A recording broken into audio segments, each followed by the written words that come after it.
Again, week 3 edition of Ian Cameron's Football Frenzy is live here on the Pub Sports Radio YouTube channel. I'm Ian Cameron. Great to be back with you for this weekly Thursday show, 1 o'clock p.m. Eastern, 10 a.m. Pacific, each and every Thursday throughout the football season. I will be here with Ian Cameron's Football Frenzy, breaking down every game on the NFL slate for the upcoming week.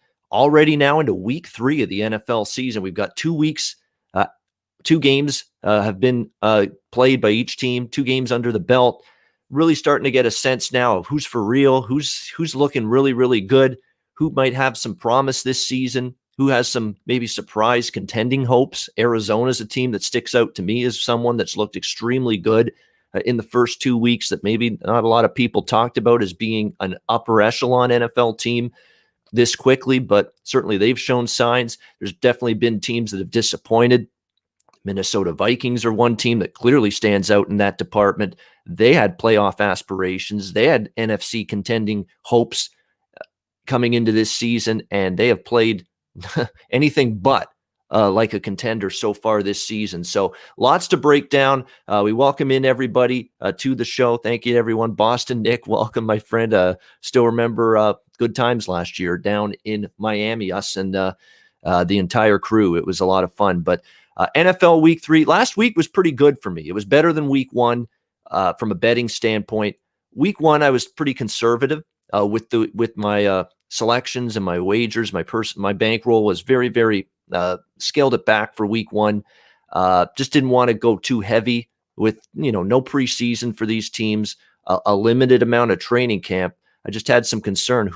Are my reads going to be accurate in that very first week? So I scaled back, didn't do all that great, up and down, slight losing week, but bounced back strong last week. It was a very good winning week. My 2 top plays cashed in both. Both of them were totals, with Carolina, Tampa Bay squeaking over the total in the final minutes of that game. And of course, Detroit, Green Bay. I really, really liked that game over the total, with a Lions defense that can't stop anybody, no pass rush, banged up, injury-riddled secondary.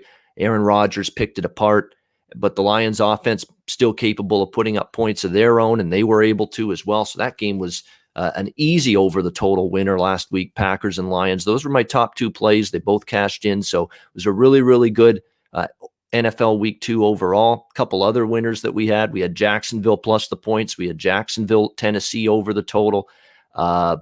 Baltimore Ravens first half and the over in that game in the first half against Houston. So it was a pretty good week overall. Atlanta plus the points. So it was a really, really good week overall for me in NFL action. We'll see if we can keep it going here in week 3. Let's get down to business.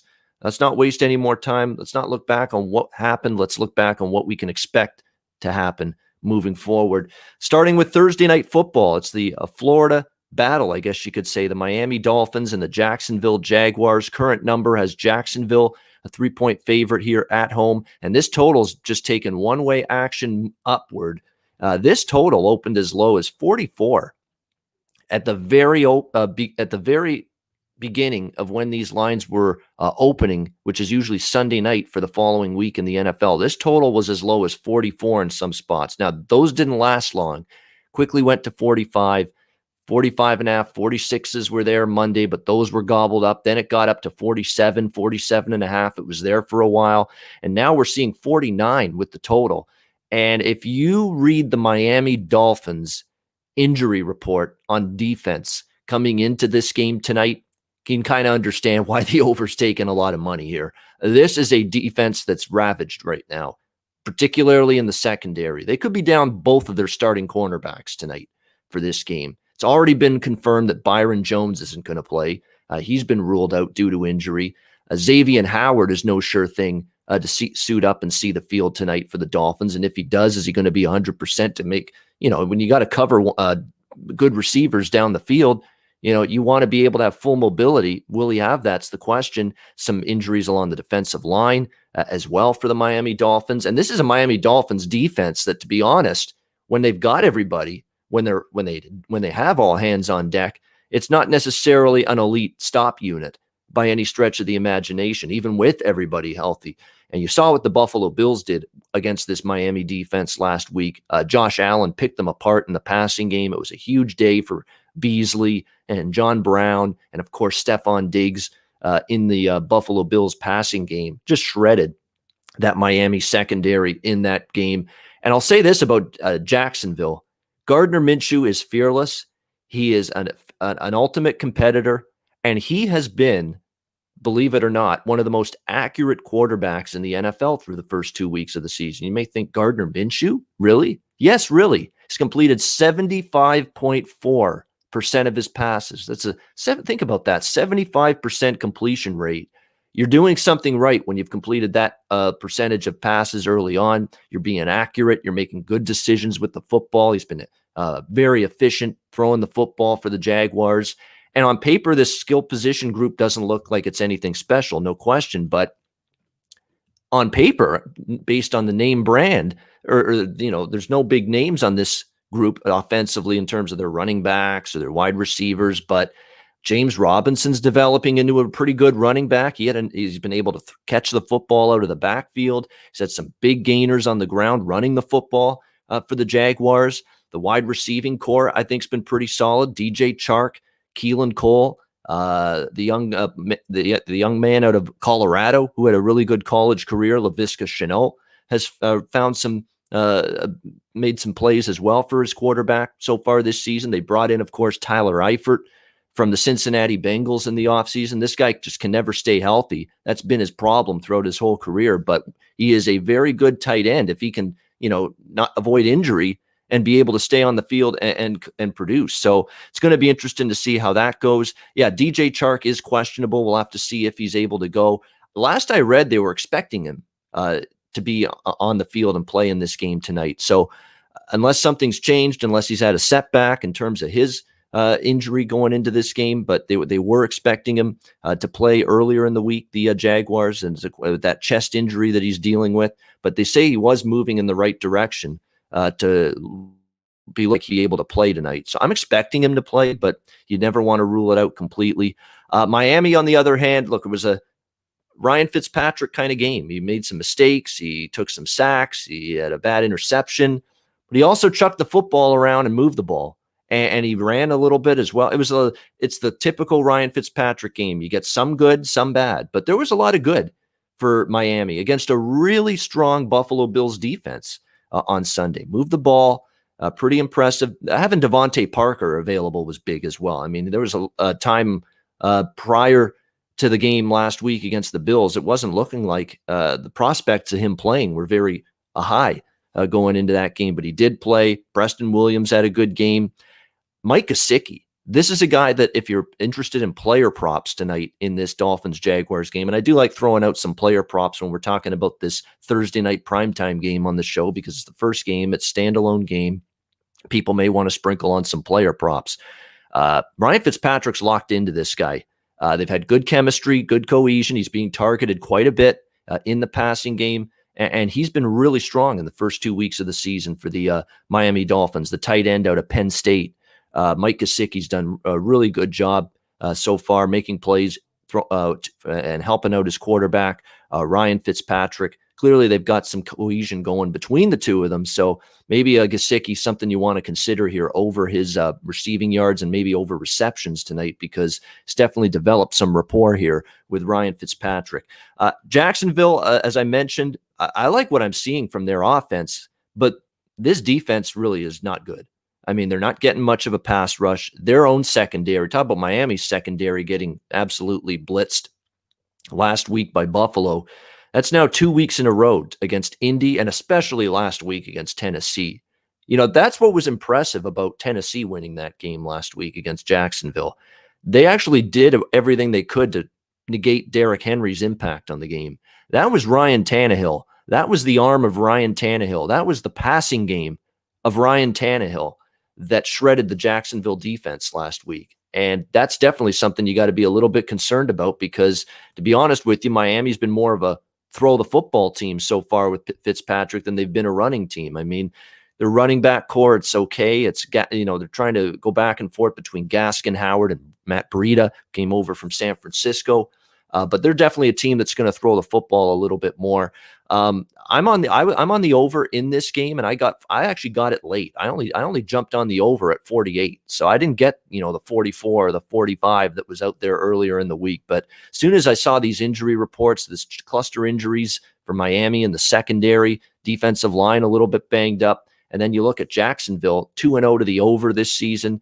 27-20 win against Indy, 33-30 loss last week against Tennessee. They're an all offense, suspect defense kind of team right now, the Jacksonville Jaguars. But with what Minshew's doing, throwing the football, completing 75% of his passes, now going up against this shorthanded, depleted Miami secondary, which, to be honest with you, is not that great when they're fully healthy. And now they're, without Jones, could be with a limited, hampered, impaired Xavier Howard as well. I definitely think we'll see points in this game. And Alex Ramirez in the chat, how are you, Alex? Good to see you. Jaguars -2.5 he likes. I lean Jacksonville as well, but here's what I'm worried about. This team was getting more than a touchdown as an underdog in each of the first two games, Indy and Tennessee, and now they're laying points. Are they ready to be laying points? Are we ready to trust Jacksonville as a favorite here? I don't want Miami. I can tell you that right now, flat out. If I'm betting this game from a side perspective, it's Jacksonville at less than a field goal, laying the points. I'm definitely thinking that in this game, Jacksonville's just got a little bit more offense than Miami. And again, at home, this is Miami now going on the road on a short week, although the travel's not terrible. I mean, you're staying in the same state. You're just going north a little bit to Jacksonville, but yeah, I don't want Miami here. It'd be Jacksonville or nothing. It's just a question of value for me. But I do like the over for certain. Over is my stronger stance. I'm definitely stronger and more bullish on the total here than I am the side when it comes to the Dolphins Jaguars tonight. And as for player props, before we get into Sunday's card, Mike Gesicki, Gardner Minshew over rushing yards. Might be a sneaky one as well. His rushing yards total, I believe, is 16.5, 17.5, something like that. He ran for 19 last week. He's not scared to pull the ball down and run with it. I think that might be something you look at as well in terms of player prop for the Dolphins and Jags here, Thursday night football. All right, let's go to Sunday. Las Vegas Raiders, New England Patriots. We're just going in rotation order.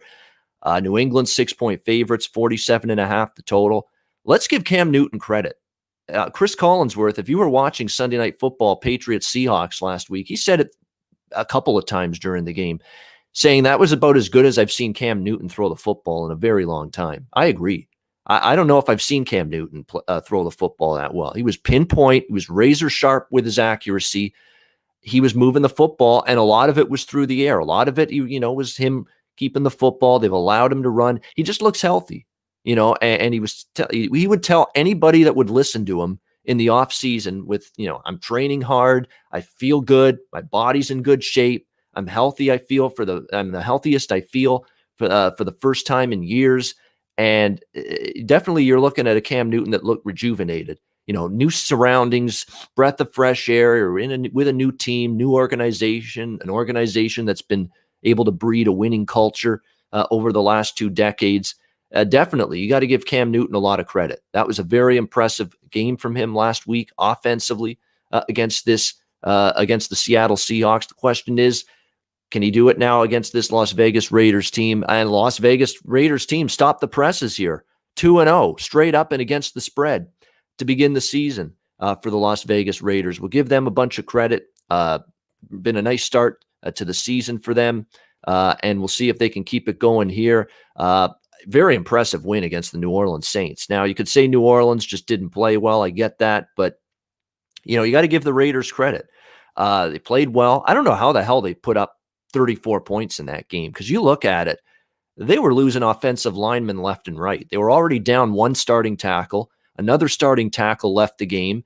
And then, of course, one of their left guard, Richie Incognito, as well, went down to a significant, severe injury against the Saints last week and dealing now with an Achilles injury. So, you're talking about a Las Vegas Raiders team going into this game that has cluster injuries galore on the offensive line. And that could be trouble here. I really don't get how the Saints defense couldn't get any pressure on Derek Carr on Monday night with offensive linemen dropping like flies around him.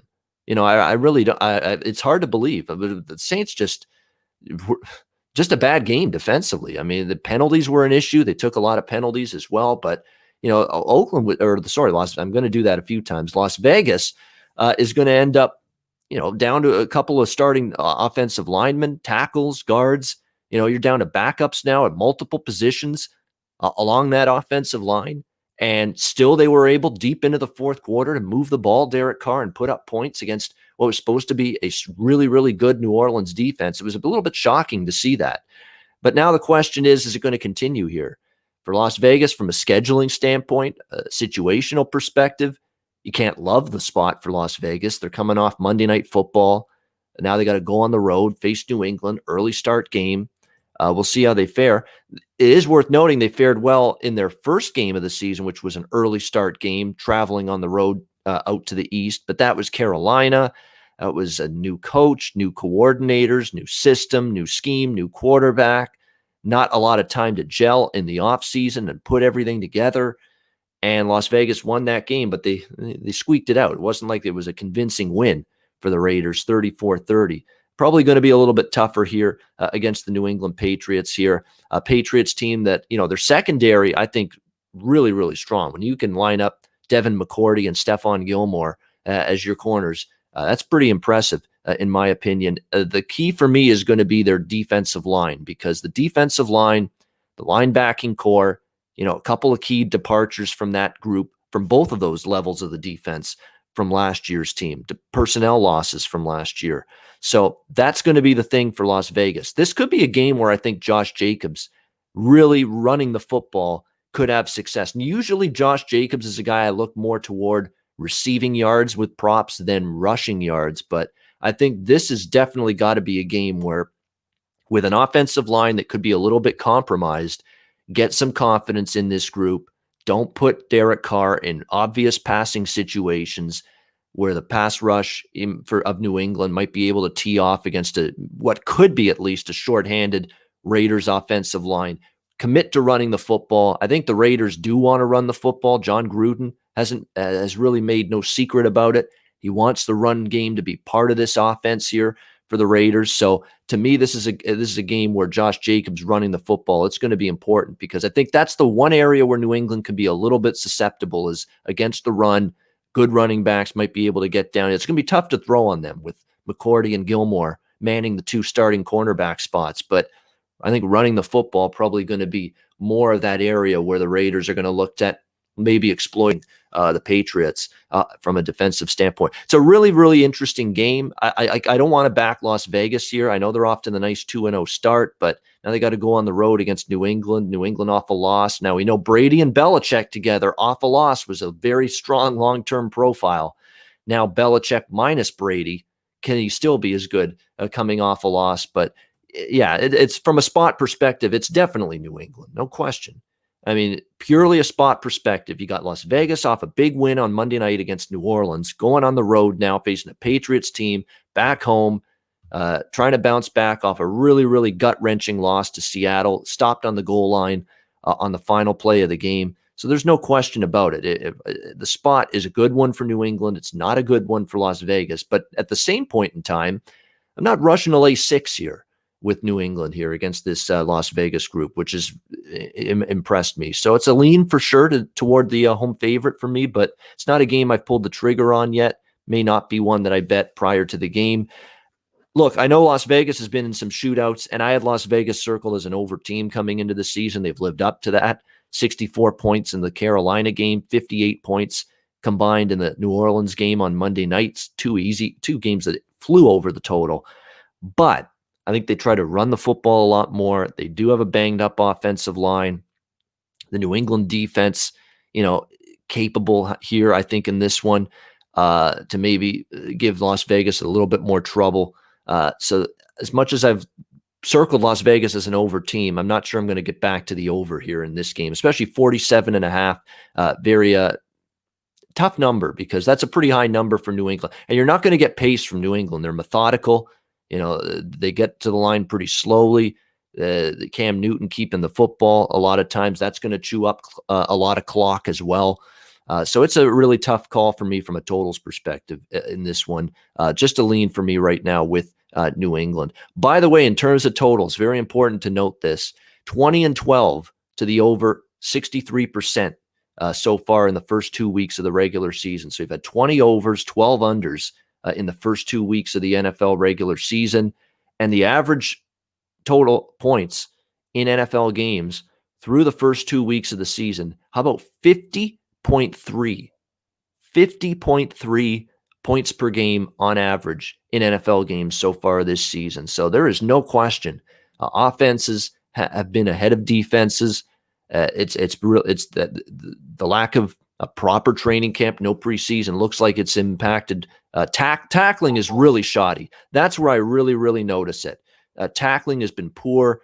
Tackling has been, broken tackles, just bad routes, just some communication breakdowns defensively as well have led to some big plays in a lot of games so far this season. So it's going to be interesting. Eventually, there's going to be a leveling off period. It's going to be a time when, we start to see the defenses pick things up again. Just a question of when, not if, but that's the key.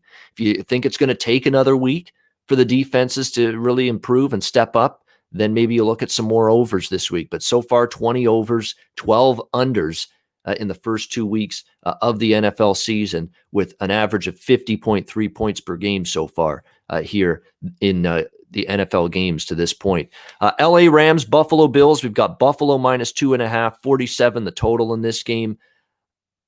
Buffalo, pretty impressive so far. I know the Miami game, obviously, if you had the Bills, and that was one of my losses last week, was Buffalo, minus 5.5 against Miami. It was very frustrating. They dominated the stats, dominated the box score, outgained Miami by over 3 yards per play, and all the while they still can't get the cover as 5.5 point favorites. Backdoor late for Miami to get inside the number, but Buffalo does get the win. They're now 2-0 straight up on the season.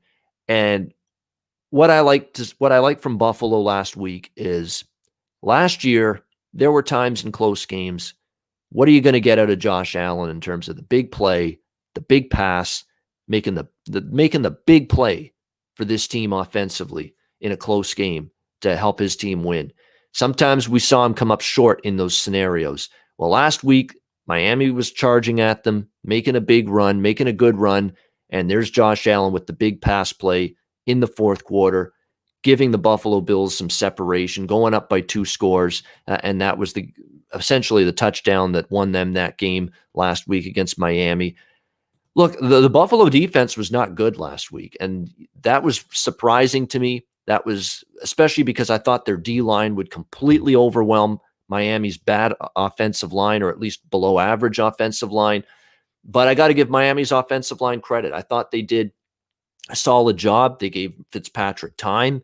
When there was no time to throw the football, Fitzpatrick would run with it and kept the Bills off balance. You got to give Miami a little bit of credit for the way they were able to withstand what's a very good defensive front. Of course, the Bills were also dealing with a couple of key starting linebacker injuries as well last week. It'll be interesting to see if they're able to get any of those guys back, but you could tell it made an impact. And I think they kind of, I don't want to say they fell asleep after the lightning delay that took place in that game last week, but they definitely looked like they were lacking some pop, lacking some intensity coming out of the locker room. Yeah, it was Tremaine Edmonds and Matt Milano. They're still questionable here for this game. So very interesting to see if those guys are able to play. The Bills do have some injury concerns. Zach Moss, Jerry Hughes, Cole Beasley, Tre'Davious White.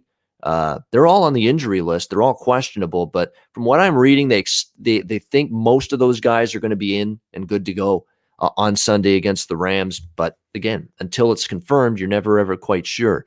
But Buffalo back home now against this LA Rams team, which is also off to a 2-0 start so far this season. Jared Goff was really good last week. I mean, he came out firing against that Eagles defense. Very impressive, very confident he was throwing the football. An impressive game for him and the Rams against Philly last week. And of course, they beat Dallas in week 1 on Sunday Night Football.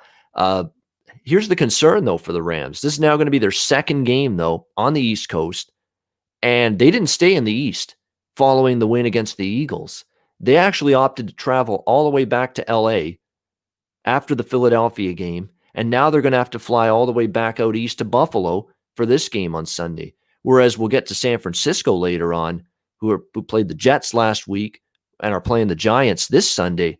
They stayed in the East. They did not go back to the Bay Area in between the two games in New York.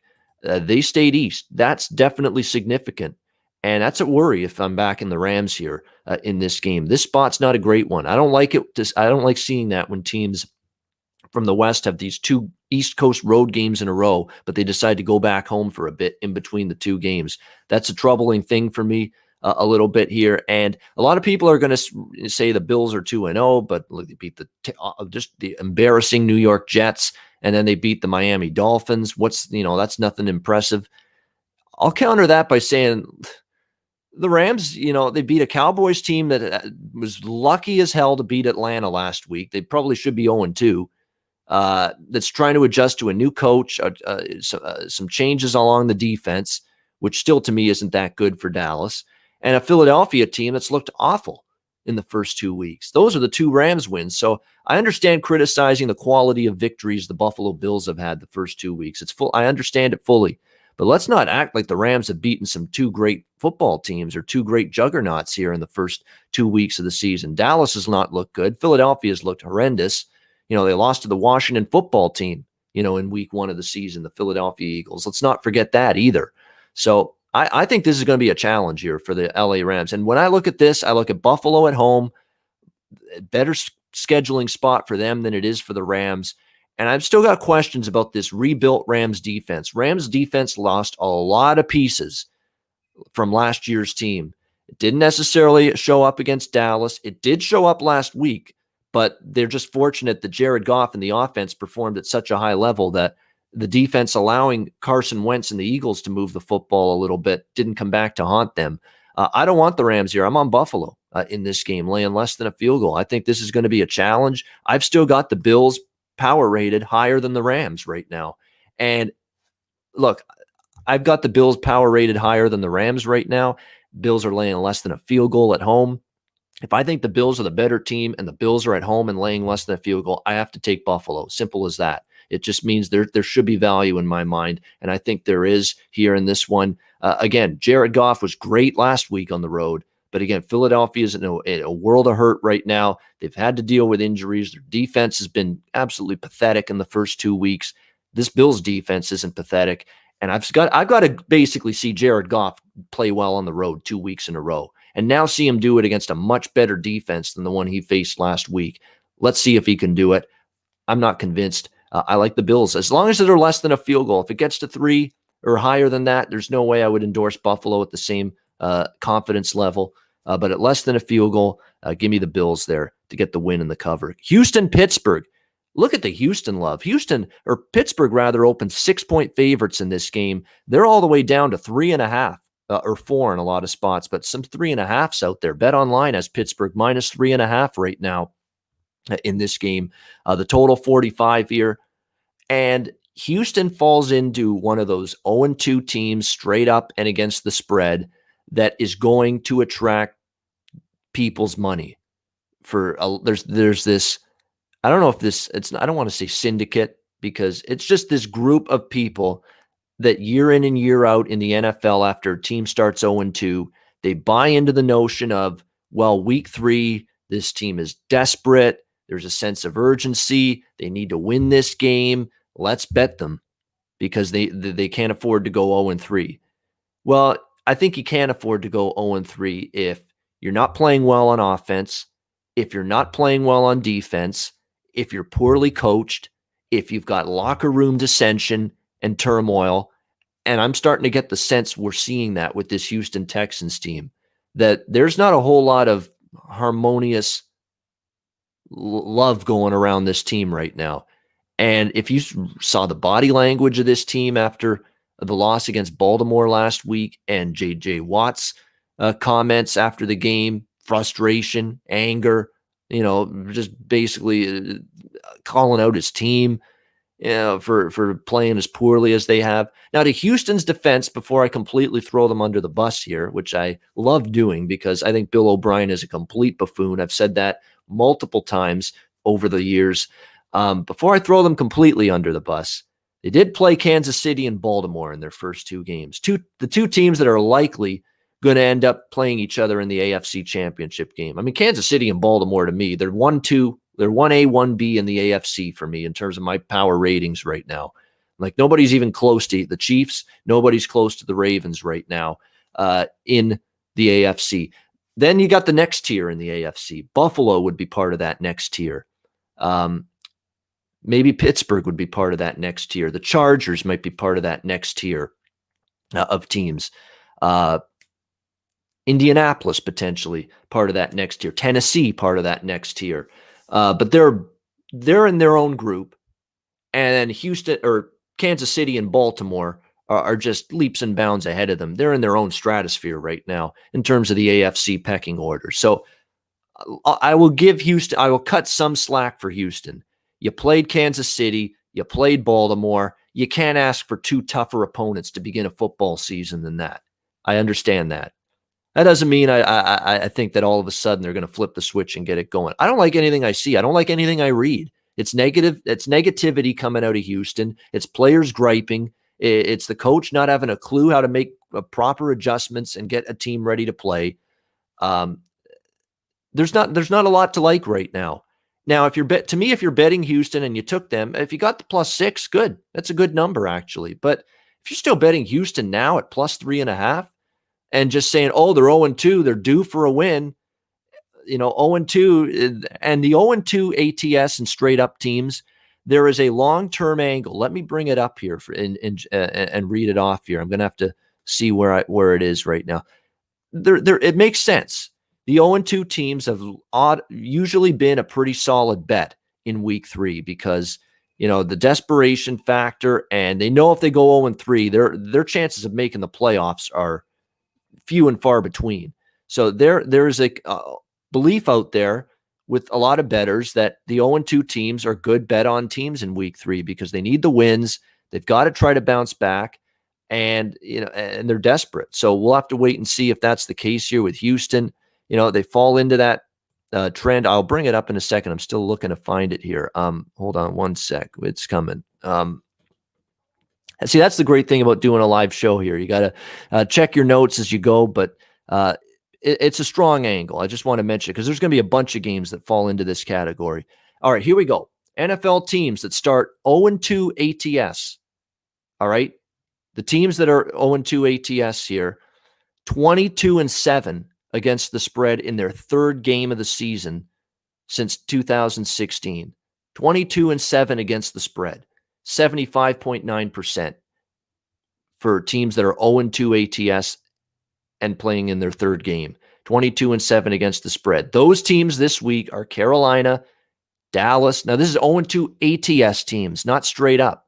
I posted this stat on Twitter, and there's tons of people saying to me, oh, well, you know what? Dallas is 1-1. I'm talking about 0-2 ATS, not straight up. 0-2 ATS teams are 22-7 ATS in their third game since 2016. Those 0-2 ATS teams this week are Carolina, Dallas, Detroit, Houston, as I just mentioned, Minnesota and Tennessee, who actually happen to be playing each other, so someone's got to lose there, New York Giants, New York Jets, and Philadelphia. Those are your 0-2 ATS teams that fall into that trend.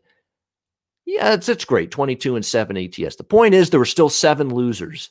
All right? There were still 7 losers with those 0-2 ATS teams. 7 teams that went to 0-3 against the spread. I think Houston's one of those teams that could go to 0-3, especially now that this number's down to 3.5. The question for me here in this game is Pittsburgh's offense capable of winning or allowing this team to not only win, but win by 4 points or more, or win by at least a touchdown? I'm seeing Ben Roethlisberger start to get some comfort, cohesion, chemistry going. I think he's getting better as the weeks go on.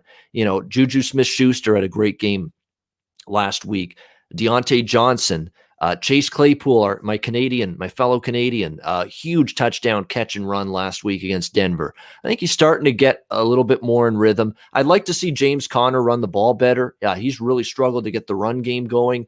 That's definitely an issue, but I think Ben Roethlisberger can pick apart Houston's secondary. This past defense for the Texans has been awful. It's been abysmal in the first 2 weeks, and I'm not sure that's going to change here in this game. Houston's a toxic environment to me. I'm reading negative stuff from the players. Bill O'Brien looks, same old bullshit from him every week. He's talking about, we just got to, it's a long season. We just got to keep playing better and keep working on things. The same crap you hear from this guy week in and week out. To me, Deshaun Watson doesn't look quite as comfortable or the same. The offensive line for Houston's had trouble, not only opening up holes for the ground game, but keeping them upright.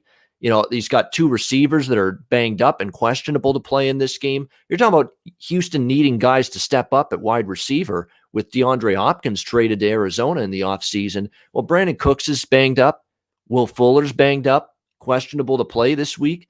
That's the issue for me right now. I mean, Houston's got two guys they count on as their new top weapons for Watson, and they're both battling injuries right now, and they're not playing with any sort of fluidity right now on both sides of the football. So I've allowed Houston to take all this money this week because people love the 0-2 team in week 3. I'm not one of those. I'm bucking this move, and I'm just waiting to see if I can get the absolute best number, best price with the Pittsburgh Steelers, and we'll absolutely look to fade this move. I like the Steelers here as slight home favorites here in this game. Pittsburgh's not a team I like laying big points with, and they showed it against Denver last week. They won by 5, but they win by 5 here. You cash a ticket with them, and I think it's something I'm willing to do now that it's down to about 3.5. Definitely, I'm not betting this at Pittsburgh -6, where it was early in the week. But now that it's trickled down by 2.5 points, I'm more interested in the Steelers. All right, San Francisco 49ers, New York Giants. We've got the San Francisco 49ers, 4-point favorites, 41.5 the total. This is a game I want no part of. I can't back the Giants right now. At home, the New York Giants have been a pretty decent road team, ATS. If you're going to back the Giants, do it on the road. You get more points with them on the road. You don't get as many with them at home, and they've been absolutely brutal, actually, in terms of covering point spreads at home, going back to last season. Of course, we know Saquon Barkley, ACL injury, out for the season. Horrible stuff. Sterling Shepard on IR. Where on earth is Daniel Jones going to go with weapons on this team now? Who's he going to rely on with these two key injuries? You're talking about your do-it-all running back and one of your top counted-on receivers in Sterling Shepard. You're going to need more from Darius Slayton, Golden Tate, and who else? Evan Ingram's inconsistent at tight end, but really, other than Slayton and Golden Tate, there's really no one that the New York Giants feel comfortable with throwing the football to if you're Daniel Jones. They are going to have to go with Dion Lewis and Devontae Freeman, I think a dual running back tandem this week for the New York Giants against San Francisco. The problem with backing San Francisco is one thing I like about the 49ers is I talked about how the Rams went back to LA after playing in Philly last week. San Francisco, 2 straight games in the Eastern time zone on the road, but they stayed in the East. They didn't go back to San Francisco. That's a positive. And I remember San Francisco did this last year. They played on the road, they stayed on the road, and then played Cincinnati on the road for that second road game, and they dominated Cincinnati. So they've got that going for them. I like that Kyle Shanahan and the coaching staff said we're going to stay in the East after playing the Jets and just stay here in New York. But the problem is this team, who's suiting up for them? Who is? Jimmy Garoppolo questionable for this game. They're still holding out hope he might play. No team in the NFL was ravaged by injuries more last week than the 49ers. Garoppolo questionable, Raheem Mostert doubtful, Tevin Coleman doubtful. So Jerick McKinnon might be your only running back available to you for this game on Sunday. You're hurting in the receiving core, including Deebo Samuel, who's still out long-term. George Kittle missed the game against the Jets. Of course, how bad are the Jets, by the way? The San Francisco's losing guys left and right. The O-line's got cluster injuries. The secondary's got injuries. Richard Sherman didn't play last week. George Kittle, one of their best weapons on offense, didn't play last week. Raheem Mostert leaves the game. Jimmy Garoppolo's done by halftime, and Nick Mullins has to come in and take over, and you still get your brains beat in by the 49ers. Great job, Jets. Great job, Adam Gase. What an absolute buffoon he is, Adam Gase. I mean, to think that they actually hired a coach that's worse than Todd Bowles. That's unbelievable to me. I thought, you know what? You got to go on up from Todd Bowles. There's no way to even sink further into the sinkhole following that regime, but they've managed to do it here with Adam Gase. We'll get to the Jets here momentarily, but getting back to the 49ers and Giants, I'm looking at this as a game where it's pick your poison. I would, if I had to bet it from a side perspective, I'd bank on the better team, the better coach, and lay the 4 with San Francisco. But I don't feel comfortable doing it with all the injuries. And even if I were to consider doing it, I'd want to know who exactly is taking the field on Sunday for the 49ers. And we still currently, as of this moment, don't have a lot of clarity right now with that. So for me, it would be the slightest of leans to San Francisco, but it's not going to be a game that I probably get involved with. Tennessee and Minnesota. We've got Tennessee 2.5-point favorites, 49.5 the total. This total continues to rise. And look, Tennessee, what are they now in terms of overs? Since Ryan Tannehill has been the starting quarterback of this team, they are now, I think they're now 10-2 to the over their last 12 games. They've been an over machine that went over the total last week against Jacksonville. The Denver game on Monday Night Football in week 1 stayed under, but you can understand why Tennessee's taken some over money here. They're an over team right now. They really are. I mean, Ryan Tannehill has got them a passing attack that works. And the fact that he was as good as he was last week, and he didn't even have his top receiver in that game last week. A.J. Brown didn't play last week against the Jacksonville Jaguars. It was Corey Davis, Adam Humphries, Jonnu Smith.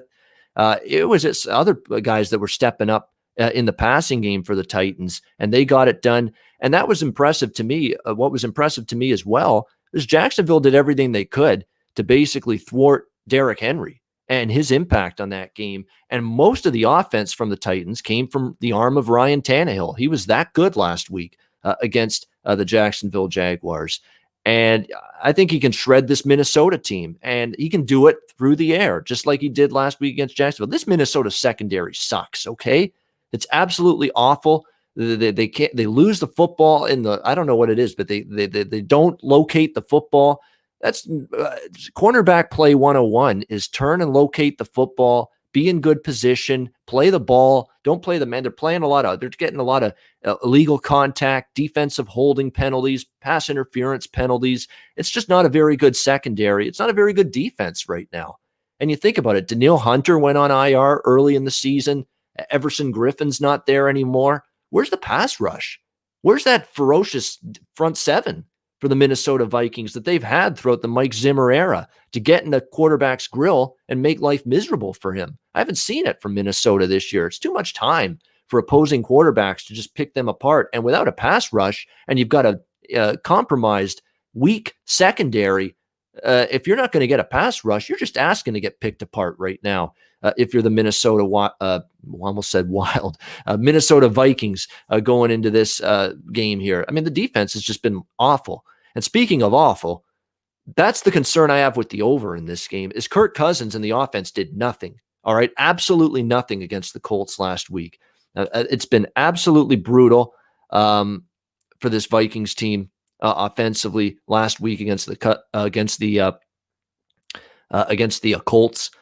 And Kirk Cousins, what did he have? He was 6 for 20, 30% completions with no touchdowns, 3 interceptions in the third quarter of that game last week, and a 0 quarterback rating. That's right, 0. I think his quarterback rating finally in the fourth quarter went up to like 3.7 or something.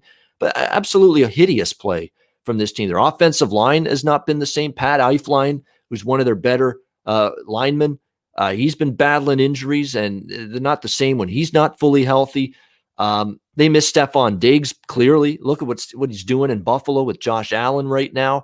I mean, when you look at this Vikings receiving core, like it's Adam Thielen, and who the hell? Well, Justin Jefferson, I'll give him credit, the LSU rookie. He's had a couple of nice games so far, but after Adam Thielen and Justin Jefferson, who the hell else do you trust catching the football in that receiving core? You've really got three guys you can really bank on. Jefferson's impressed. Adam Thielen's going to be reliable, but he's going to get a lot of coverage now from opposing defenses because he's the number one guy now, and probably Kyle Rudolph, the tight end. So it's not as good a skill position group, in my opinion, for the Minnesota Vikings. I like Tennessee here. I do. This aura of Mike Zimmer in the non-division games, that was put to bed last week with that brutal game against Indianapolis. It's not the same Mike Zimmer team. He just doesn't have the same quality of talent and the same quality group on either side of the football right now. I don't think their offense is as good, and it certainly doesn't look like their defense is as good.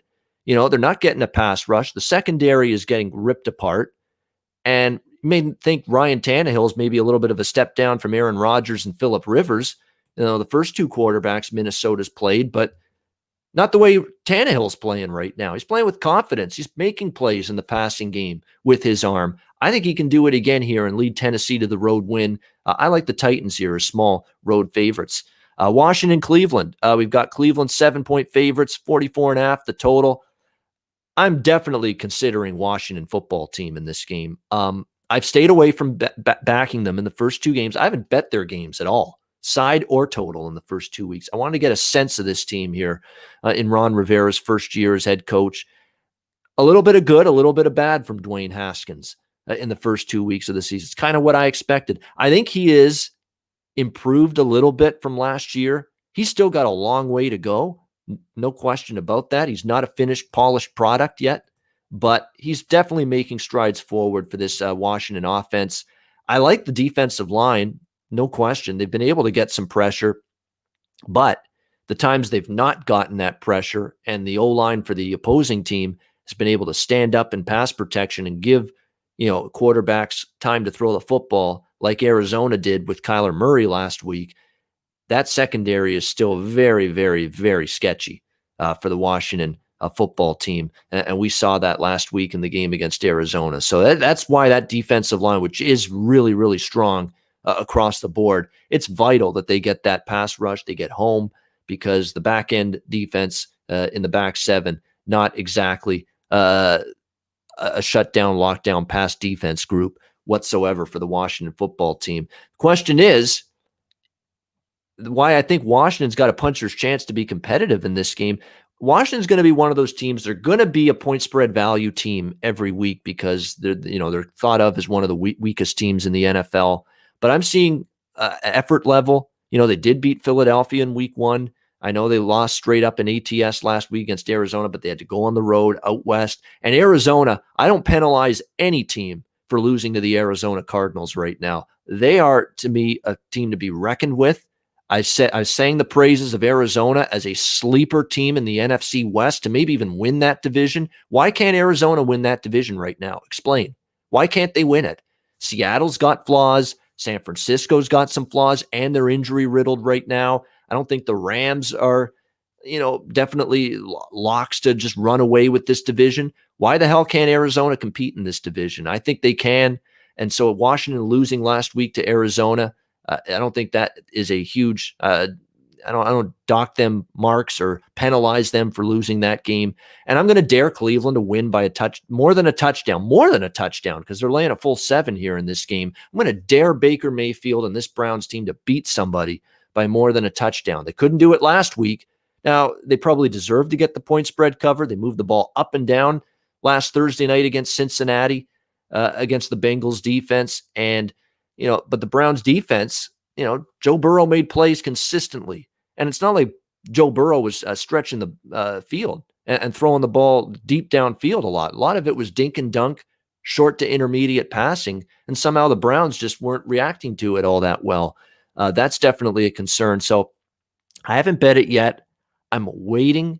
What's that Dusty Springfield song from way back in the day? Wishing and hoping and thinking and praying. Well, I don't know about thinking and praying, but wishing and hoping at least. Maybe this line gets bumped up to 7.5 here, maybe by kickoff on Cleveland. And at plus 7.5, I'm definitely a taker with Washington, no question. Now, bounce back spot too. They lost a game. There's that hunger now to play better, be more competitive. And again, I think they have a chance to stay within this number here against the Cleveland Browns, getting a full touchdown in this game. So if I'm betting this game from a side perspective, definitely would be looking at the Washington football team as a touchdown underdog. Cincinnati, speaking of the Bengals, against the Philadelphia Eagles, we've got Philadelphia down to 4.5-point favorites. How about this move? This was 6.5 just a couple of days ago with Philadelphia as home favorites, down now to 4.5. So we've seen some big-time Cincinnati money coming in, and I don't disagree. This is another one of those cases where I know it's the Eagles. They're the 0-2, straight-up 0-2 ATS team. Got to back them in week 3. Oh, they're desperate. Sense of urgency. Can't afford to go 0-3. All this BS. You want to lay points with Philadelphia right now? Seriously, anyone in the chat, speak up. Type it in. Does anybody feel comfortable laying points with Philadelphia right now? Because I sure as hell don't. Carson Wentz is regressing. He can talk all he wants, is that I thought we still played pretty good. We just left a couple of plays out there. You made bad decisions. You threw a pick in the end zone when your team had a chance to get back into that game. Look, I've cut the guy a lot of slack. And, he's had injury problems, hasn't been on the field consistently. I understand all that. But he's not playing good enough right now. If you're watching Philadelphia Eagles games week in and week out, he isn't playing good enough right now. He's not making good enough decisions. This accuracy that we raved about, I don't think he's using. I think he's a little bit scared to run with the football now with all the injuries that have piled up on Carson Wentz in recent years. And the defense, forget it. They look terrible. That defense was hideous last week for them against the LA Rams. Brutal. And say what you will about Cincinnati's defense, it's not very good.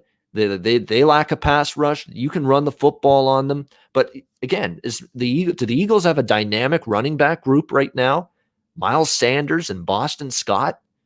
Are those guys that you look at, wow, those are big-time running backs. They can take advantage of a vulnerable run defense. Because remember, think back to the Bengals-Browns game, Thursday Night Football last week. Nick Chubb in that Browns rushing game, they just ran it right down Cincinnati's throat. Cincinnati against a good running back and a team that can run the football well, they're vulnerable.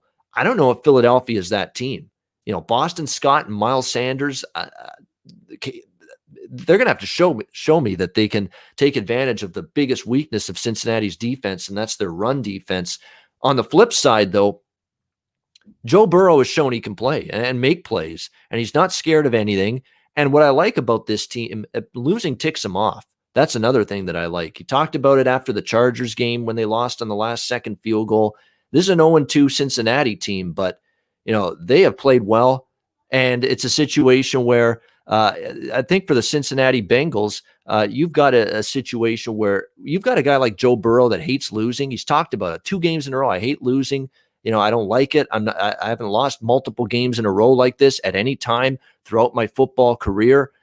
He's pissed off about it. And this guy doesn't give up in a game. And we saw that. If you had Cincinnati plus the points against Cleveland, you saw that on full display. Down by two possessions, he wanted to punch in that touchdown and at least try to give his team a chance at the onside kick. This guy does not quit. Plays for full 60 minutes, goes out there and tries to make every single play he can, regardless of the time, regardless of the score, regardless of the situation in the game. You got to appreciate that, especially when he's a team. Cincinnati is catching points like they are here in this game. I'm not laying it with Philly. This would be Cincinnati for me. This is also a look toward the over as well in this game. 46.5 is the current total. I think Philadelphia offensively will have some success. That's the biggest concern I have with Cincinnati plus the points, even though I lean in that direction, because I don't think much of this Cincy defense. And Cleveland just romped over them. I don't know if Philadelphia is capable of doing that right now. But if they're ever going to get more of their offense going, it's going to be here. There are some question marks, though, injury-wise with Philadelphia in the receiving core. Alshon Jeffrey's questionable. Jalen Reagor, who they drafted out of TCU, was actually played pretty well early in the game last week, but then got injured. He's doubtful. He's not likely to play. They are going to have Deshaun Jackson at least. He's going to be good to go for the Eagles in their receiving core. But to me, I don't want to lay points to Philadelphia. I'm reluctant to bet against the Bengals and Joe Burrow right now. You look at them; they're 1-0-1 against the spread. They were that close to not only covering against the Chargers but beating them. If not for Randy Bullock missing that field goal and having a chance to still win that game. So Cincinnati and over. I haven't bet either one yet, but I'm telling you right now, I'm definitely leaning in those two directions. Bengals plus the 4.5 and over 46.5 in the Cincy Philly game. Chicago, Atlanta. Atlanta 3-point favorites, 47.5 the total in this game. If you're the Falcons, God, that's brutal. That's awful. That's as bad as it gets in terms of pain and anguish and heartbreak and gut wrenching in terms of a loss. I mean, you were in complete cruise control for most of the game against Dallas last week. And for some reason, you decide we're going to just stand around like a bunch of dopes and watch this football just glide its way past the 10-yard marker to make it a legal onside kick. And we'll just let Dallas, be the ones to be right there and fall on it first. I mean, poorly played by them. Really, it was. I mean, you've got to make sure you get on that football. I mean, you gave Dallas credit for the strategy they used on that onside kick, but I thought Atlanta, played it extremely poorly here. Played it extremely poorly in terms of that onside kick. And of course, Dallas recovers. As soon as Dallas recovered that onside kick, it was one of the games because I have the Red Zone channel on one TV, and I usually have flip around a bunch of games on the other two TV I have set up here in the office room. And as soon as Dallas recovered that, because I was watching it live, I said, they're going to go down and kick the game-winning field goal. This is just another typical Atlanta meltdown. We still remember the Super Bowl loss to the Patriots a few years ago. And sure enough, Greg Zuerlein with the field goal as time expired, and Dallas literally steals a 40-39 win over the Atlanta Falcons. Now, what can Atlanta do in terms of a bounce back? That's the big question going into this game. I'm going to keep my analysis brief here in this one because this is a game I'm not going to get involved in. Chicago on the road, I don't love it. You got to look at it. They didn't really do much in the second half against the Giants, and that's been Trubisky so far. 3 horrible quarters against Detroit. The Lions collapse in the fourth quarter. He gets red hot against a bad secondary, and then he has a pretty decent first half against the Giants. Really doesn't do much after that in the second half.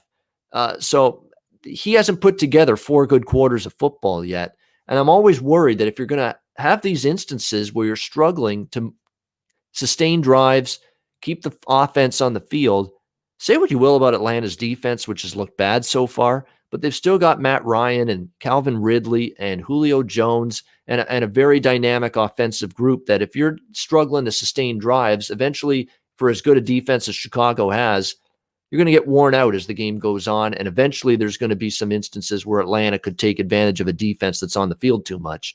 And that might be all that's required for Atlanta here to somehow cover this number. But laying 3 with Atlanta, I think from a spot perspective, it's Chicago now on the road, Atlanta back home off a tough loss, and 0-2. I get it. And the fact that Chicago, they beat Detroit, came back, beat the Giants last week. They're 2-0.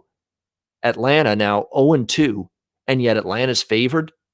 That is almost like a tell by the odds makers that they expect Atlanta to win and cover this game kind of. I mean, that's the 2-0 team is an underdog to the 0-2 team here in this football game. So that's why it's one of those games that I can't trust Atlanta laying a field goal, but the fact that they are installed as a favorite here when they're 0-2 against a 2-0 team kind of tells me that there's a lot of sentiment out there that this could be Atlanta's first win coming up. But it's a game I want not much of a part of from a betting perspective. All right, we're down to the 4 p.m. games for Sunday, as well as the Sunday nighter, Monday nighter. We'll go through these.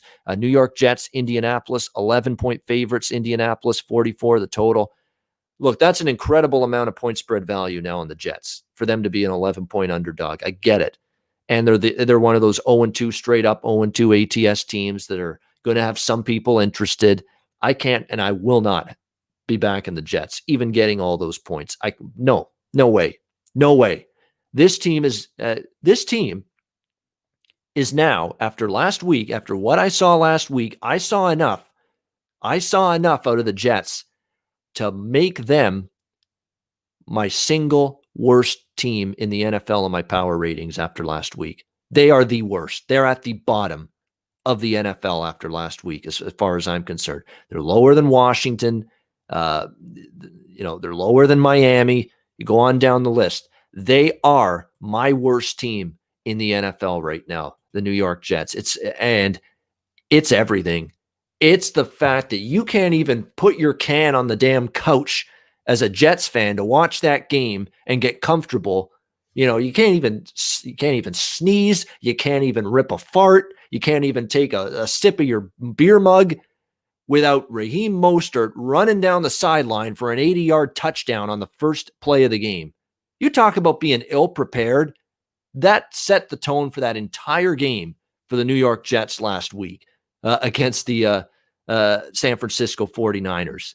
I mean, that told you all you need to know right there. This is going to be an absolutely long day for this team. And to think they were as bad as they were, the New York Jets, as bad as they were, and the fact that the deficit got worse for them in the second half with a San Francisco team that lost multiple D-line starters, their starting quarterback, two of their top two running backs, multiple guys, starters on both sides of the football, dropping like flies to injuries in that game. And yet the deficit got worse for the Jets in the second half. Nick Mullins was at quarterback that entire second half. Things got worse for the New York Jets, believe it or not. No, I mean, this team looks like they've given up on Gase. I think they're tuning him out. And even if they haven't, Gase doesn't show like he has any sort of ability to, and this is another guy, him and Matt Patricia right now. These are two guys that think that they're doing a good job, believe it or not. That none of this is their fault. None of what the Jets problems are Adam Gase's fault. None of the Lions' problems are Matt Patricia's fault. They just talk about, and they're resting on their laurels of days gone by, that Matt Patricia was, just this groomed little student of Bill Belichick. He's still living off Belichick's coattails, and that so-called amazing defensive call in the Super Bowl against Seattle years ago, and thinking now he's still a good coach or proper NFL head coach because of that. No, and the same goes with Adam Gase. All I hear is Adam Gase is a great quarterbacks guy. He makes quarterbacks better. The quarterbacks improve, get better as the season goes on with Adam Gase as the head coach. Did you see Miami's quarterbacks get better with Adam Gase the last couple of years? Did you see it? I didn't.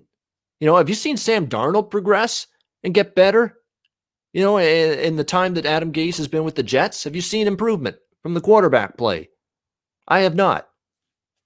Now, it's not just the quarterback. Their offensive line's awful for the New York Jets. Their skill position group, I don't love it. And they're going to probably be without Jamison Crowder again, who's doubtful. Brashad Perriman, doubtful. Chris Hogan, questionable. Who are you going to throw to?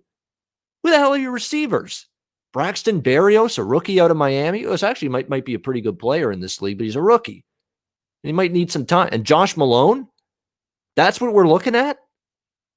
That's what we're looking at for Sam Darnold in the passing game, potentially in this game. If Perriman doesn't play, if Crowder doesn't play, if Chris Hogan doesn't play, we're talking about Braxton Berrios and Josh Malone. What on earth is that in terms of receiving number one? Are those guys even number 2 receivers or number 3 receivers right now in an NFL team? No, they are not. I mean, I don't know where you go here if you're the New York Jets in this game. The defense can't stop anybody, no pass rush. I know Phillip Rivers is good for a mistake or two or an interception or two a game, but night and day in terms of in the trenches, this could be an absolute bloodbath for the Colts over the Jets because the Colts offensive line is outstanding. The Jets defensive line can't get any pass rush right now. On the flip side, New York Jets offensive line is a disaster, and the Colts can get pressure from their defensive front. So, yeah, to me, it's definitely an inflated number. I don't love laying 11 with Indy here, but I will say this right now. No way will I have a New York Jet ticket plus 11 in this game. No way, no how. It's a game I'll probably be staying far away from. Overall, Carolina, LA, I lean under actually in this game, 44. A Colts defense just completely bottled up Minnesota last week. And the Indianapolis Colts Frank Reich does like to run the football, and he's shown Jonathan Taylor, people just going on and on too. The demise of the Colts without Marlon Mack. Settle down. Running backs are, other than maybe one or two elite supreme running backs in the NFL, if you lose your starting running back, you can kind of replace him and still get good production. And look what Jonathan Taylor, the rookie out of Wisconsin's done for the Colts at running back since Marlon Mack got injured. He's been great. And Nyheim Hines in a dual run or a second backup running back role has been solid for them as well. So I don't think they mind. I think they'll be okay at running back without Marlon Mack. They'll miss him, but Jonathan Taylor's been fine. I think Nyheim Hines has certainly been capable. The one thing they do need to get going is Paris Campbell getting injured hurt them, but T.Y. Hilton's got to get going here. He's dropping too many passes. I think he's kind of regressed. He's the number one receiver. He's got to start playing like it, period. You got to make plays. When you get your hands on the football, you've got to make the catch. And a lot of times T.Y. Hilton struggling with that lately for the Indianapolis Colts. So we'll see if he can improve his game as time goes on. Let's keep on going now. We're down to the last few games. Carolina, LA Chargers. LA Chargers, 6.5-point favorites, 44.5 the total in this game. Justin Herbert will be starting for the second straight game for the LA Chargers. And a lot of people are going to say, wow, he was great in his first start. He was. I'll give Justin Herbert credit. He was really good against Kansas City last week in that game. No doubt about it. He played well. He was composed. Other than one bad mistake, one bad decision he made, he showed the ability to make plays down the field to the Chargers receivers. Hunter Henry was a big outlet for him, although he's questionable for this game, so keep an eye on his status. But Mike Williams, Keenan Allen, he found those guys down the field. So Justin Herbert's going to start again, but here's the difference last week to this week. Last week, he's a last-second starter because of Tyrod Taylor not playing in that game because of a little bit of a medical fuck-up and a doctor fuck-up by the LA Chargers. Hilarious story. The doctor, the team doctor of the LA Chargers basically compromising his own team that pays him his paycheck every week. Pretty hilarious stuff there, but nevertheless, Herbert went into that game as a last-second starter. Chiefs not expecting to see him. There's no practice film or there's no video evidence of what to expect from Herbert with this Chargers offense. Now you've got a game under his belt, and now there is some video out there for the Carolina defense to say, hey, this is what we can expect now from Justin Herbert. At least have a better idea of what some of his tendencies are. And what he might be looking to do offensively, throwing the football for this Chargers team. So that's something to keep an eye on. Carolina, they're playing hard. Like, this is a massive rebuild job for Matt Rule in his first year. And I said, prior to week one, I think Carolina is probably a bet against team in September. Sure enough, they're 0-2 straight up. 0-2 again. Actually, they did cover last week. Against no, they did not. They did not against Tampa Bay. They're 0-2 straight up, 0-2 against the spread so far this season, Carolina. And it's not that shocking. This is a big, massive rebuild going on. You've got a new quarterback, although I think a pretty good one in Teddy Bridgewater. It's just going to take time for this football team, to be able to be in a position where they're ready to win games consistently. The defense is completely rebuilt. I mean, Carolina's got a very young defense, a very inexperienced defense, and they're struggling mightily on that side of the ball. Las Vegas shredded them. Tom Brady and the Bucs really had a tough game against New Orleans, bounced back and really moved the ball pretty easily against Carolina last week. So they've got issues on the defensive side of the football. And that's the conundrum here. I'd like to bet this game over potentially. But again, we've got now with Herbert with film available for him. I'm not sure that's the prudent call here. I would think it's going to be a little bit more difficult for him that second game. A lot of times we see that the rookie quarterback steps in for the first game, plays well, and then he's just not that same quarterback and doesn't play that well the second time out. So that's going to be the thing we watch here in this game. I lean a little bit to the Chargers here.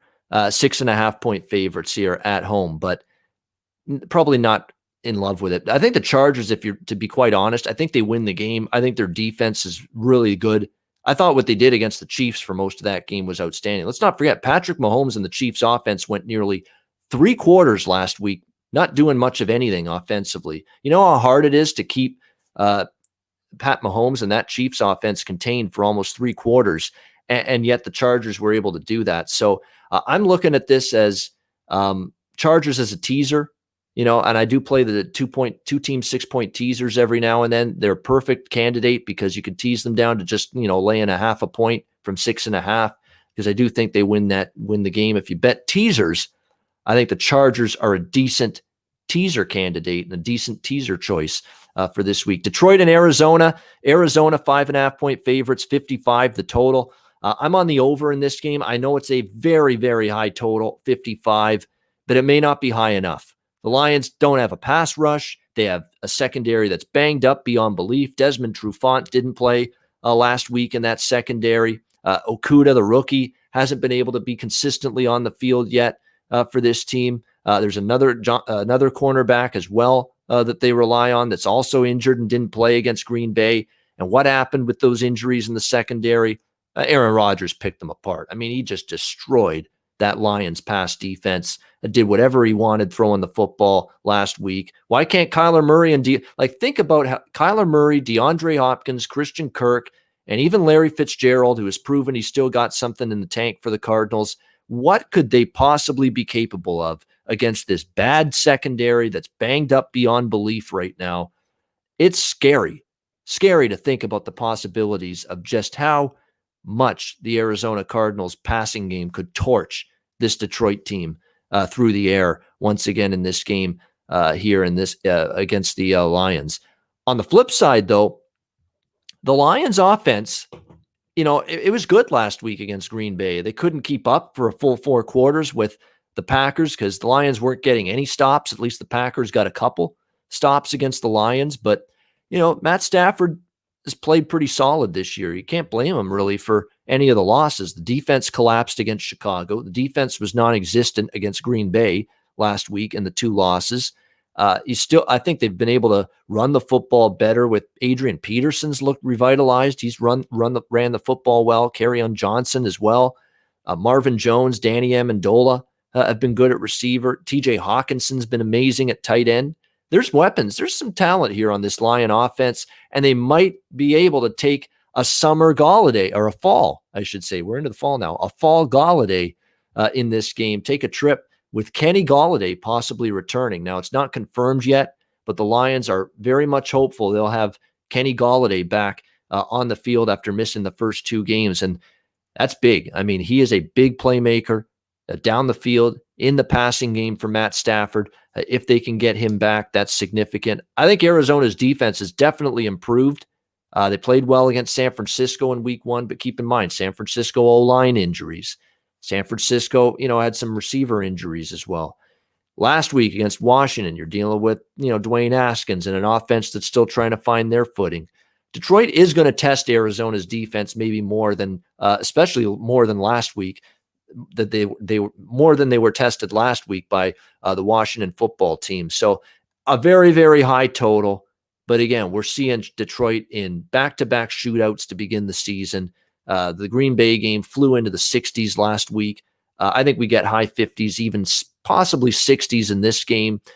Arizona, by the way, one of the teams in the NFL that huddles up to the line of scrimmage or gets to the line of scrimmage as fast as any other team in the NFL. They do play at a little bit more of a up-tempo pace, not like, Baylor type pace like you see in college football or Texas Tech where Cliff Kingsbury coached before, but they do waste a smaller amount of time in terms of snapping the next play offensively. So that's something to keep in mind as well.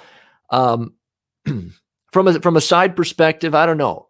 I'm leery of Arizona. Everybody loves Arizona. They're laying 5.5. They're laying 6. I will not be on Detroit, but I've got some reservations about this being the right spot to back Arizona in this game. I certainly lean Arizona. I don't want Detroit, not with their defense in shambles right now, and certainly Kyler Murray and the Cardinals capable of picking it apart. But definitely the over 55 is a bet that I've made, and I lean Arizona from a side perspective in that one. Tampa Bay, Denver, rather. Buccaneers and Broncos. Bucks 6-point road favorites, 43 the total in this game. Give credit to Tom Brady and the Bucks. They bounced back offensively, but they did it against a Carolina team that, as I mentioned, defensively much weaker opponent than New Orleans. So let's see what Tom Brady does here in Denver. With the New England Patriots, Tom Brady didn't necessarily play very good in Denver when he played there against the Broncos. Now, this is obviously a new team, new coaching staff, a new offense. Maybe it's going to be different now, but this has not necessarily been, the Mile High City's not necessarily been a place that's treated Tom Brady all that well, or where he's thrived in years past. Problem for Denver coming into this game is just the injuries that they've got, and most of them on offense. And, of course, still without Von Miller as well on the defensive side of the football. But Jerry Jeudy, questionable at wide receiver. Phillip Lindsay, doubtful at running back. Drew Lock, of course, injured. It's Jeff Driscoll time for the Denver Broncos now at quarterback. I'll give Jeff Driscoll credit. He started a bunch of games now in this league. He's not completely a fish out of water. He's going to be a guy that at least can try to stabilize the game a little bit for you. He's not inexperienced. He's got multiple starts under his belt. We'll have to see how he fares here against this Tampa Bay defense. I don't know what to make of the Bucs defense just yet. I really think up front they're pretty stout. We saw them get some pressure on Teddy Bridgewater. The key for me is going to be, can the Denver offensive line thwart that Tampa Bay defensive front and give Jeff Driscoll time required to be able to find receivers down the field? If they can, Driscoll might be capable of making plays. He put up some points and moved the ball last week coming into the game for Drew Lock against Pittsburgh last week, and I was impressed. But can he do it now with a very good Tampa pass rush? Because, again, the Tampa secondary, I think, is where they're still a little bit suspect, a little bit weak. But the question is Jeff Driscoll going to be able to make those plays down the field, especially with a receiving core without Jerry Jeudy? Suddenly you're down to Tim Patrick, Deshaun Hamilton, and KJ Hamler, who's just a rookie. They drafted him this past NFL draft. So, missing, and Cortland Sutton, of course, back on injured reserve and not going to play as well for the Denver Broncos in this game. So the short-handed receiving core is interesting. It's a game I'm completely staying off. I don't want to lay 6 with Tampa here. But Denver's got, obviously, I want to see what Driscoll does in a full game, start to finish. He knows he's the starter.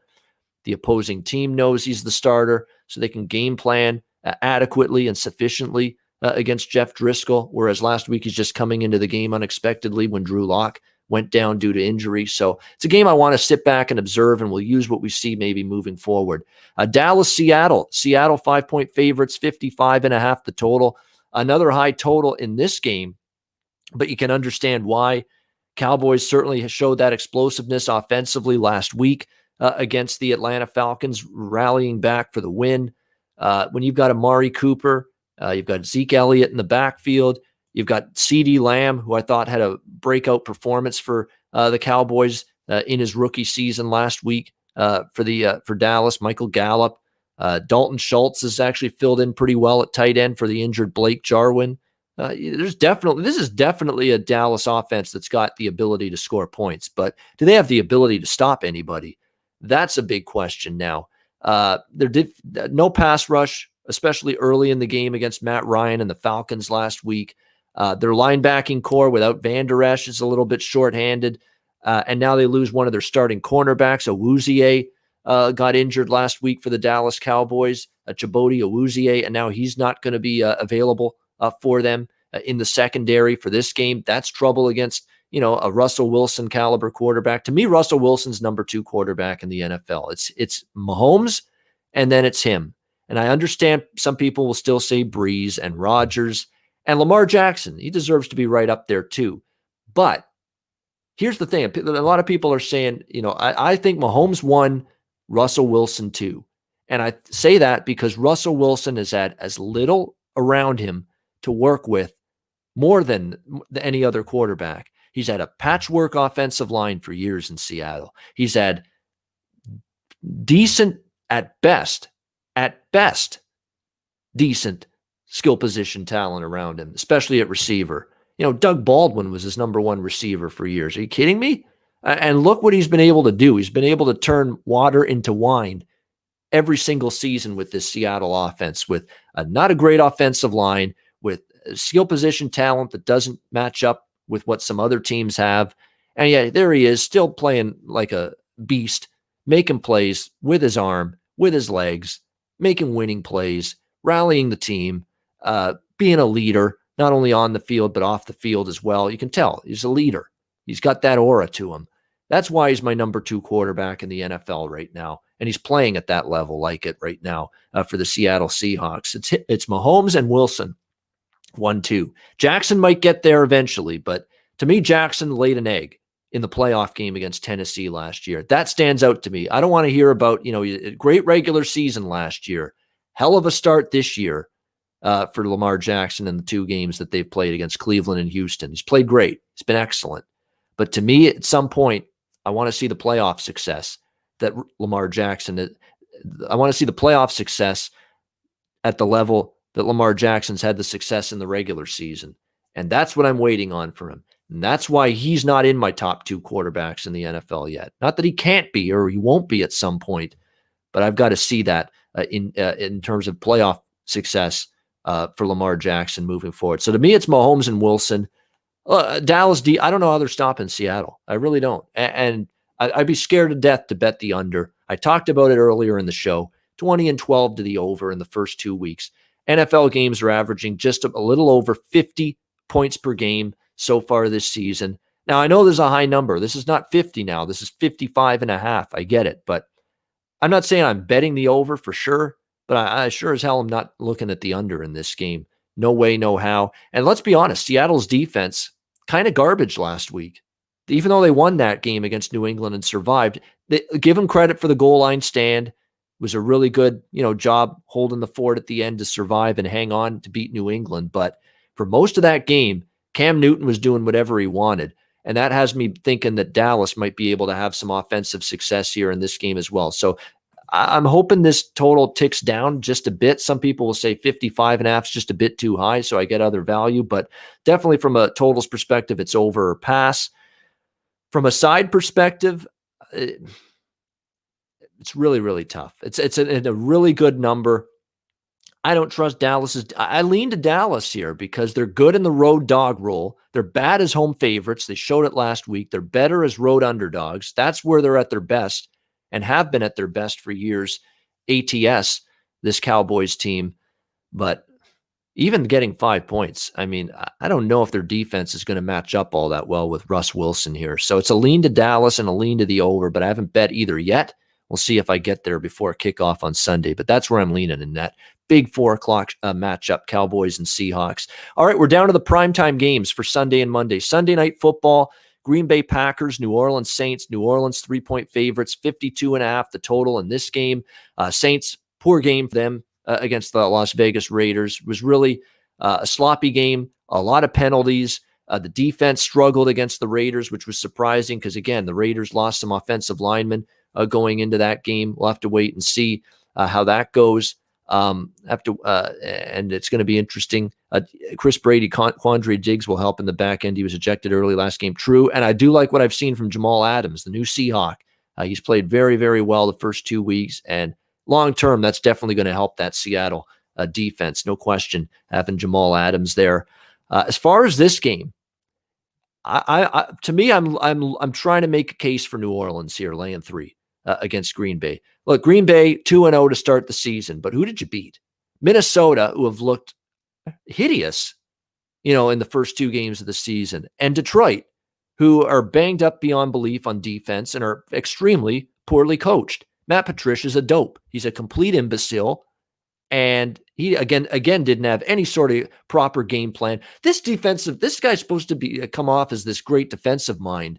How come you didn't have any possible means of getting something done against Aaron Rodgers last week defensively? How the hell, and you come off as this great defensive guy, Matt Patricia? You got to be kidding me. It's puke worthy. If you're a good defensive coach, you're not supposed to have a team that blows 11 fourth quarter leads in your wretched tenure as the head coach. Period. Can you imagine that? And he tries to with a stupid pencil and his backwards at and his Looks like a derelict on the football field with how he dresses himself during these games. He tries to come off as this great defensive mind, and he's at a Detroit Lions team that has blown 11 fourth-quarter leads since he's been the head coach of the team. Unbelievable. But getting back to Green Bay, that's your 2 wins. Minnesota, who have looked awful, and Detroit, who are as bad as it gets right now. And that's not to say Green Bay's not a good team. They're a good team. They could be a great team. This is going to tell that. Because I'll tell you right now, with Drew Brees, and again, I'd really like to see Michael Thomas come back. They did miss him last week. Then, because he's such a big target, he is targeted a lot. He is the focal point of this receiving core for the Saints. Emanuel Sanders was just pathetic last week against Las Vegas. I thought he'd be a guy that would step up without Michael Thomas. Instead, it was really Traquan Smith that was the guy that had a really good game. Jared Cook, the tight end, was good as well, but you got nothing out of Emmanuel Sanders last week for the New Orleans Saints, and he was a guy you thought would be capable of stepping up with Michael Thomas out. Michael Thomas is questionable for this game. The Saints' defense is better to me than they showed last week. I can't explain it why they were so poor. I think penalties were an issue. Malcolm Jenkins, a great point by Preston. Yeah, Malcolm Jenkins was torched last week in that game, and sometimes when you have that, when you start to show that maybe, you're over the hill and maybe you don't have that same level of ability and skills you once had, sometimes it's difficult to get that back. And it's fascinating. Was that just a one poor game from Malcolm Jenkins? But he was not good whatsoever in defensively for the New Orleans Saints last week against the Las Vegas Raiders. I do think still the Saints are, especially at home, they're going to play better defensively here in this game. They're only laying a field goal now. We've seen a ton, especially now with this number down to 3. New Orleans was laying about 5, 5.5, even 6 in a lot of books earlier in the week. Now down to 3. I think there's now some value to go against the big move toward Green Bay. I'm going to need to see the Packers go on the road, beat somebody of quality, because to me, a Minnesota team that's just been pathetic, and Detroit as your 2 victories, that's not impressing me. Let's see what you can do here against the Green Bay against the New Orleans Saints here in this game. Yeah, no doubt. Pie Guy saying if they can't stop the Raiders, how are they going to stop Green Bay? Valid points. That was alarming that a Raiders team with a banged up offensive line, with the quarterback play that is not Aaron Rodgers. Derek Carr played a good game, but he's still not Aaron Rodgers. I'll have to wait and see if the Saints can bounce back. That's the thing. Is this a sign of things to come from the Saints defense, or was that just one bad game? They were very good against Tampa Bay in week 1. Let's not forget that. At home. They bottled up Brady and the Buccaneers pretty good. I think they got a chance to get back to that. And there are still, Devontae Adams has been banged up this week in practice, questionable. I think he's going to play, but will he be at 100%? You're going to need more then from Alan Lazard, Marcus Valdez-Scantling. Robert Tonyan, the tight end, actually scored a big touchdown for Green Bay last week. So they got guys that can step up. But to me, Green Bay, obviously people impressed with the 2-0 start. New Orleans didn't look good on Monday Night Football. I am not one bit shocked Green Bay took money in this game, that Green Bay got bet in this game. But now that it's down to a field goal with the Saints at home off a bad game, prideful team, angry, a lot of anger coming out of the Saints after that Monday night game for their performance as well. I think they use that and try to bounce back strong. So I'll tell you right now, if I'm betting this Sunday Night Football game from a side perspective, it would be New Orleans or nothing. Laying the field goal for me in this game. All right, let's go to Monday Night Football. This is the game we're all excited about. Potential AFC Championship preview. Kansas City Chiefs, Baltimore Ravens. Baltimore 3.5-point favorites. 54 the total in this game. Great football game. It's got. I'd be shocked if this game does not live up to the hype that it's going to get going into Monday night. Both of these teams 2-0. I've got both of these teams as heads down, the class of the AFC. Baltimore, extremely good in the first 2 weeks. They blew out Cleveland by double digits, blew out Houston by double digits. Offensively, Lamar Jackson looks strong. Hollywood Brown, Mark Andrews, a lot of weapons for the Ravens. He's using, and what I like about Lamar Jackson is he's not running every single play. He's really trying to improve as a passing quarterback, and he has been fairly accurate this year. I've got to say I'm impressed. I mean, he's done a really good job working on his accuracy. As I mentioned, Hollywood Brown, Mark Andrews throwing the football to both of those guys. They've made big plays. Two really good running backs, Mark Ingram and J.K. Dobbins, the rookie out of Ohio State. I think he's impressed as well so far for the Baltimore Ravens. So it's definitely going to be interesting to see how Baltimore is able to get going here offensively. Can they do it against Kansas City? The Chiefs defense just stifled Houston in week 1. Not so much last week against the Chargers. They won that game, but Justin Herbert in his first ever start was able to move the football and in bunches and put up some points against the Chiefs defense last week. But again, as I mentioned, that's a little bit of a difficult spot for a defense when all of a sudden you're expecting Tyrod Taylor. He doesn't play. He's a last minute scratch. And all of a sudden here comes Justin Herbert into the game. You got no film on him. You don't know what to expect. That's definitely an issue here. Going into this game, can they rebound defensively against Baltimore? It's going to be a challenge. To me, there's something about, you're getting the Super Bowl champion Kansas City Chiefs plus 3.5. That's definitely something that worries me a little bit in terms of taking Baltimore here. I mean, if you wanted to take, if you think Baltimore is going to win the game, and they could win this game, I definitely, it's possible. They've been every bit as good defensively as they've been offensively. Kansas City, had that game last week against the Chargers where they were a little bit suspect defensively against Justin Herbert. Now they got to face Lamar Jackson and company, not on the road as well for the second straight week. Not going to be easy. Baltimore very good at home. Baltimore probably looking at this game potentially a little bit more seriously than Kansas City. Baltimore, disappointed in the playoffs. They're going to look at this as the ultimate litmus test game for them. How do we stack up? How do we match up against the defending Super Bowl champions? Are we ready to go here in this one? That remains to be seen. Chark apparently, I haven't checked because I've been on the air doing this show, but he was expected to play. Looks like there's a chance he might not now, but yeah, they'll miss him, but there's other guys that can step up for Jacksonville. And again, Miami's secondary is a mash unit right now. So to the point where you could stick me out there at wide receiver for Jacksonville. I could make a few catches for Gardner Minshew tonight, probably. But nevertheless, this is a really, really good game to watch. I don't have a strong betting opinion on it, side-wise or totals-wise. We saw, remember, the Chiefs and the Rams on a Monday night, either last year or 2 years ago. They had this wild shootout. I don't know if that's going to be this game, though.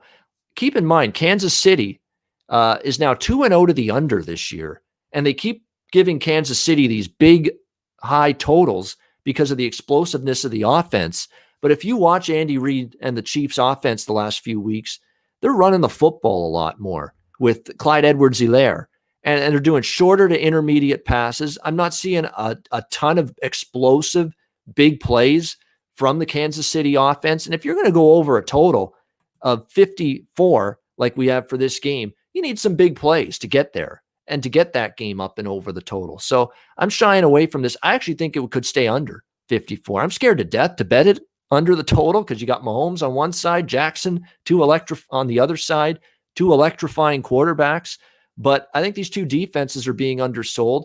Both of these teams have been methodical, drive down the field offenses, not these big quick strike offenses. Baltimore's had a lot of methodical 8-9 play drives this year. Same with Kansas City. That might be all you need to keep this game under a very high total of 54 in this game. As far as the side is concerned, plus 3.5 is just not a number I have any interest going against Kansas City, period. I'm not saying I'm betting Kansas City, but with them getting plus 3.5 points, which is something you rarely ever see, I'm not going against them getting more than a field goal against anybody. If Kansas City could be playing the 85 Bears at this point, if they were getting plus 3.5 in that game, I wouldn't be betting against Kansas City either. To me, it's difficult to beat Kansas City right now at any point. They've just been on an incredible run going back to last year. But you not only have to win this game if you're Baltimore, you now have to win by more than a field goal. And if this is a field goal game either way, it really wouldn't shock me. Would it shock you to see a 27-24 game, for Baltimore, or a 27-24 game for Kansas City? It wouldn't. And because I get a sense this really could come down to a 3-point margin, getting that extra half point with Kansas City could make all the difference. So for me, it's a small lean under, and it's a lean to Kansas City, as long as you can get plus 3.5. At 3, I don't want it, but at 3.5, I think that hook could end up being significant in this game between the Chiefs and the Ravens. Yeah, I'm not betting the under, Pie Guy. It's just a lean. There's no, I will say this right now on this show. I can tell you this. I will not be betting this game under the total. I just think that 54, with the fact that both of these offenses have shown on display that they're a little bit more methodical, move the chains gradually, get first downs. They haven't had those big, quick strike, explosive splash plays this year. Kansas City or Baltimore consistently on offense. So that's why I lean to the under. And at plus 3.5, it would be the Chiefs or pass. I'll definitely be involved in some player props. I'll post those. Make sure you're following me on Twitter at Bobano. You see the Twitter handle right beside my name at the bottom of the screen here. I post a lot of player props in NBA games and NFL games. I will definitely have some for this great Monday night showdown between the Chiefs and the Ravens in what could very easily be an AFC championship preview. All right, that's it. I know I said I'd keep this show to an hour, and every week we go well over an hour, but that's all right because I enjoy talking NFL football and these games. We're going to have to leave out college football for this week. I'll just throw out a couple out there. Again, the game's getting canceled left and right.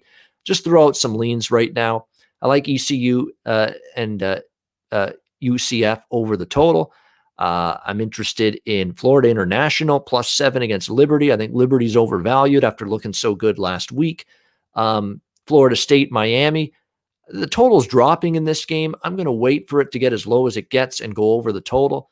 Miami, to me, offensively with De'Aaron King, looks fantastic so far this season. Duke plus 5 against Virginia. That's an interesting side for me. Again, Duke not good laying points against Boston College. Sure enough, they lose outright as favorites, but you get them as an underdog. They're more than capable. They gave Notre Dame a tough game in week 1. Virginia, to me, is a little bit down this year for where they've been in the last couple of seasons. Remember, Bryce Perkins gone now as well, a new starting quarterback. So I think Duke gives Virginia a game there, maybe even wins the game and getting plus 5. And Louisville. I'm going to get back on Louisville this week, plus 3 against Pittsburgh. Louisville's defense coming into the season, everybody, including Satterfield, said it would be better. It looked that way against Western Kentucky. It did not look that way last week against Miami. But let's be honest. It is a work in progress, the Louisville defense. But Miami's team speed is remarkable. And Louisville, to me, could still struggle with offenses that have explosive speed on the perimeter and athletes that are capable of making people miss in the open field. And Louisville just, bad tackling, and the speed element that Miami brought last week was a big problem for them. That isn't Pittsburgh. All right. Pittsburgh is a ham and egger offense, meat and potatoes, grinded out, deliberate, methodical offense with a mediocre quarterback and Kenny Pickett.